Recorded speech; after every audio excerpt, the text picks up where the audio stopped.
Good afternoon, this is Evan with Build Brothers Roofing and Solar doing a digital inspection out here for a concrete S-tile roof. Normally when we start these inspections, we start under the eaves.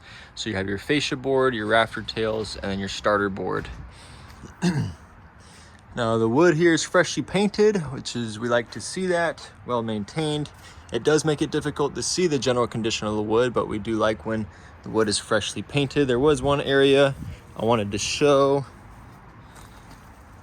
Right here you have some damage to this board right here.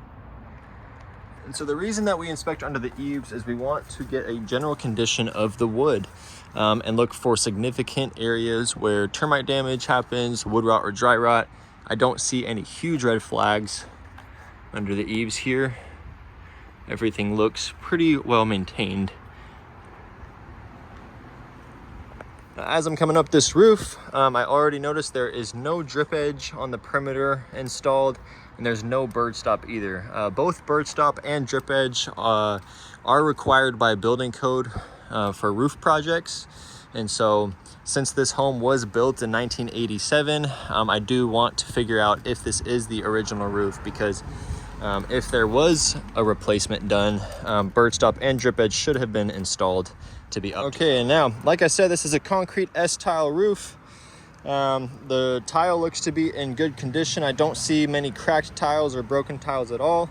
I already see a few replacement tiles, which suggests that roof work was done. You can see some more replacement tile here, new mortar caps and ridge board coverings right here. So we do like to see the ridge board covered.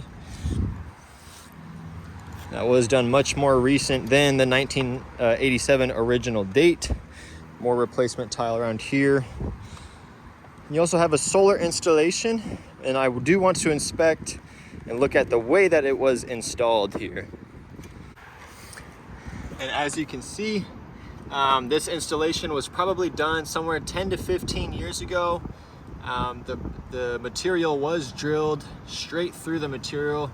We would prefer to see a flashing or an L-tip used to hook under the tile instead of drilling straight through the material, which is the tile and into the wood decking. But a lot of installations from 10 to 15 years ago were installed in that method. And so the next thing I want to discover is if this roof has been replaced with the underlayment. The underlayment is the most important component on a concrete tile roof because that is what keeps the home waterproof. It's the waterproofing mechanism, and then the tile goes over it to protect the underlayment. And so as you can see here, this underlayment is fresh. Fresh felt paper is dark, gritty, and thick. And you can hear how gritty it is. You can see that it has retained its color. And that is definitely not the original underlayment. So this roof has had a replacement of the underlayment. And I wanted to show a couple more samples here.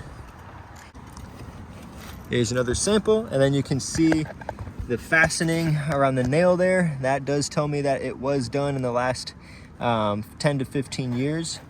And so what I'm guessing is that in preparation for the solar installation, this roof did have an underlayment change. And here you go, just like the other samples, this underlayment is fresh. This is an example of underlayment that was installed around 10 to 15 years ago, along with the solar installation. Now, I do have a few concerns in the way that this roof project was installed. Many corners were cut. So like I said earlier, there was no drip edge or bird stop installed around the perimeter. And so, was the roof replaced? Yes. Was it done professionally? I can't say that it was because there were many corners that were cut. Leaving out the drip edge and the bird stop, I can see a lot of these flashings are still original and were not replaced. You can see right here. And then the valleys are also crowded. When we do roof replacement projects, we would like to see these valleys expanded a little bit more than they currently are. As you can see, some debris easily builds up. And so based on my findings, my recommendation and my opinion is that this roof does have some life left on it. Obviously, with the underlayment being updated, would expect about 8 to 10 more years left of life before some failure points and issues would start to arise. But there were corners cut. There was no drip edge or bird stop installed. Original flashings were left. The valleys were not expanded enough. And so when you do cut corners on a roof replacement project, what that means for the roof is that it's just not going to last as long as it would if you check all the boxes. And so there were a lot of boxes that left unchecked, but the most important part, the underlayment, was updated in preparation for the solar installation. So homeowners can expect another 10 years of life left on this roof here. And I'll make sure I get this video out to the realtor. Thank you.